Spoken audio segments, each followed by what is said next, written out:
கர்த்தருக்குள் அன்பானவர்களே, இந்த காலை வேளையில் உங்களை வாழ்த்துகிறேன். கர்த்தர் உங்களை ஆசீர்வதிப்பாராக. சோர்ந்து போகிறவனுக்கு அவர் பலன் கொடுத்து, சத்துவம் இல்லாதவனுக்கு சத்துவத்தை பெருக பண்ணுகிறார்.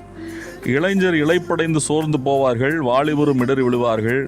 கர்த்தருக்கு காத்திருக்கிறவர்களோ புதுபலன் அடைந்து கழுகுகளைப் போல செட்டைகளை அடித்து எழும்புவார்கள். அவர்கள் ஓடினாலும் இளைப்படையார்கள், நடந்தாலும் சோர்ந்து போகார்கள். சோர்ந்து போய்விட்டீர்களா? திடன் கொள்ளுங்கள். கர்த்தர் அவருடைய பலனால் உங்களை இடை கட்டுவார். சத்துவமற்று போய்விட்டீர்களா? அவர் சத்துவத்தை பெருக பண்ணுவார். அவருக்கு காத்திருங்கள். நம் சுயபலத்தில் சாராமல் அவர் சர்வ வல்லவர் என்று நினைத்து சார்ந்திருக்கும் போது புதுபலன் அடைந்து செட்டைகளைப் போல எழும்புவோம். எட்டாத கண்மலையின் மேல் நம்மை நிறுத்துவார். நாம் இளைப்படுவதும் இல்லை, சோர்ந்து போவதும் இல்லை. எல்லையெங்கும் வெற்றி களிப்பு நமக்குண்டாகும்.